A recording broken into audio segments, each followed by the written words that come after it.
Saudi Arabia's Crown Prince Mohammed bin Salman recently made a significant claim about the nation's ability to produce oil. He declared that the Kingdom of Saudi Arabia would increase its production capacity to a maximum of 13 million barrels per day. How does this affect the globe in the long run? What was the justification given by the Saudi government? Does this reform intend to help us in the long run? Join us as we take a deep into the seemingly diabolical reform made by the prince and unravel facts that often don't meet the eye. But before that, make sure to hit subscribe and leave a like to support our channel. This information is released at the same time that U.S. President Joe Biden is in the region for the U.S. Arab Summit in Jeddah, where he pressed the region's leaders to commit to raising their oil production during the summit. To which Prince Salman replied, "The kingdom has announced an increase in its production capacity level to 13 million barrels, after which the kingdom will not have any additional capacity to increase production." However, President Biden was unable to compel Saudi Arabia and other OPEC members to commit to boosting their oil production. To meet the rising demand for oil around the world, Crown Prince Salman emphasized the significance of continuing investments in fossil fuels over the next 2 decades to meet the growing global demand. Over the course of the next 2 decades, this will necessitate a coordinated effort from important global producers. The oil production capacity for the nation is currently 12 million barrels per day. A number of offshore incremental projects are also part of its plan to increase production by 1 million by 2027. The statement made by the prince emphasizes the importance of maintaining investments in fossil fuels to satisfy the rising demand for oil and the value of key producers working together in unison on ideas to meet common goals. Adopting unrealistic policies to reduce emissions by excluding main sources of energy will lead in coming years to unprecedented inflation and an increase in energy prices and rising unemployment, and a worsening of serious social and security problems. What this means is that these policies could have a significant negative impact on the world economy, causing inflation, an increase in energy prices, higher unemployment, and an aggravation of current social and security issues. The prince is also of the opinion that it is crucial for nations to band together and take a unified stance in support of the world economy. Additionally, this strategy must make use of clean technologies to cut emissions while taking into account the full range of available energy sources, including hydrocarbons. A balanced strategy for accomplishing zero net emissions has also been adopted by the Saudi Arabian Kingdom. The growth of the global economy is closely linked to benefiting from all available energy sources in the world, including hydrocarbons, while controlling their emissions through clean technologies, the prince quoted.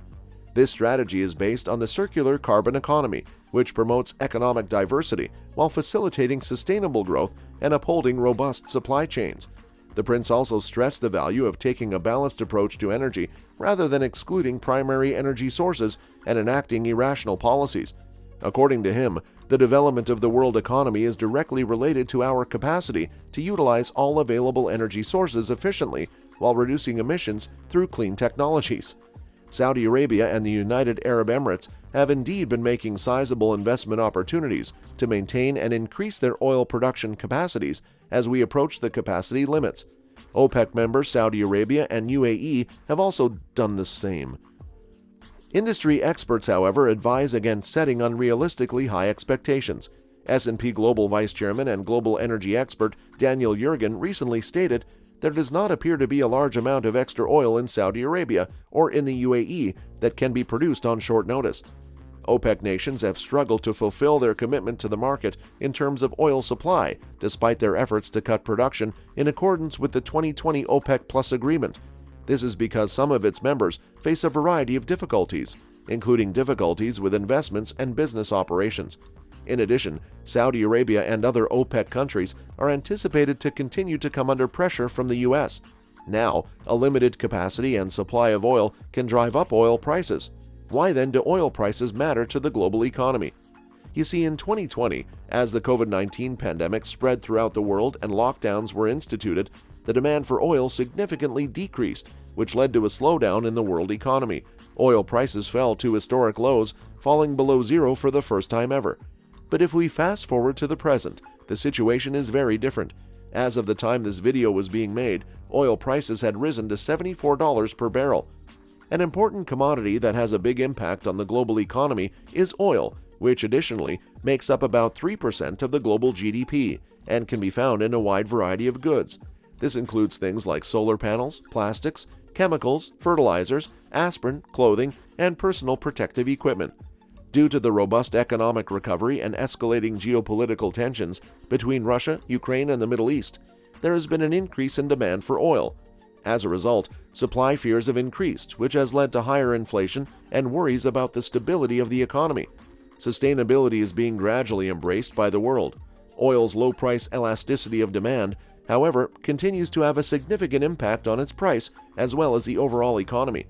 Furthermore, navigating the energy revolution and guaranteeing financial prosperity depends on an understanding of how factors such as supply and demand affect the price of oil. Saudi Arabia is turning to renewable energy sources even though the world's demand for oil is rising, in its efforts to meet its 2060 net zero emissions, making strides on a number of fronts. Large-scale renewable energy developments and important projects like the NEOM green hydrogen plant are all being worked on in the nation, which is also considering including nuclear power in its energy mix. The target hasn't changed, but Saudi Arabia is still committed to expanding the use of its hydrocarbon resources. They are thought to be required to meet the world's energy needs and avert upcoming energy crises because they are low cost and low carbon. All over the world, there has been a lack of funding in the power industry, including in upstream and renewable energy. As a result, there is now an existing energy crisis and a declining amount of spare capacity. To increase oil production in 13 million barrels per day by 2027, the nation is taking action, and in order to free up more hydrocarbon liquids for export, it also intends to increase domestic gas production and use renewable energy. Additionally, Saudi Arabia intends to generate 45 to 50% of its electricity from renewable sources by 2030, and 50 to 55% of it from gas to become carbon neutral by 2060. A further $100 billion is being invested by the kingdom in 70 renewable park projects. 15 projects with a combined 7.1 gigawatts of power generation capacity have already received funding totaling an estimated $15 billion. In line with the Vision 2030 strategy for economic reform, the drive towards renewable energy also aims to generate employment in industries other than the oil industry. And to maintain the viability of its hydrocarbon industry, the kingdom is also creating a circular carbon economy, as mentioned before. Furthermore, Saudi Aramco has established its own net zero goals for 2050. In fact, it is attempting to reduce emissions by producing 12 gigawatts of solar and wind energy by 2030. This would result in a decrease in the upstream carbon intensity and the annual production of 11 million tons of blue ammonia. Additionally, the NEOM green hydrogen and ammonia project, a significant benchmark in the area, is anticipated to reach a financial close by the end of the year. It is worth noting that the ability to increase production to 13 million barrels per day will likely require significant investment in the country's oil infrastructure, as well as the ability to extract and process more oil. The announcement may also have geopolitical implications, as it could impact the balance of power between major oil-producing countries and affect the global oil market. Additionally, the Crown Prince's announcement comes amid a global shift towards cleaner energy sources and may prompt questions about the long-term viability of oil as a source of energy and revenue for the kingdom. Overall, the Crown Prince's declaration is a significant development in the global oil industry and will be closely watched by stakeholders in the energy sector and beyond. In a rather personal opinion, it seems more as though Saudi Arabia is very reluctant on producing renewable sources of energy and the well-being of the world. Despite how big of a blow it is for the world, their aspirations are for the greater good. But it appears as if Saudi Arabia is still unsure of its course of action. So, do you believe Saudi Arabia will continue to mine and produce oil, or will it completely switch to renewable sources of energy? And that's a wrap for today's video on the oil crisis and its effect on the world economy. Make sure to hit subscribe to get up to speed with more such content.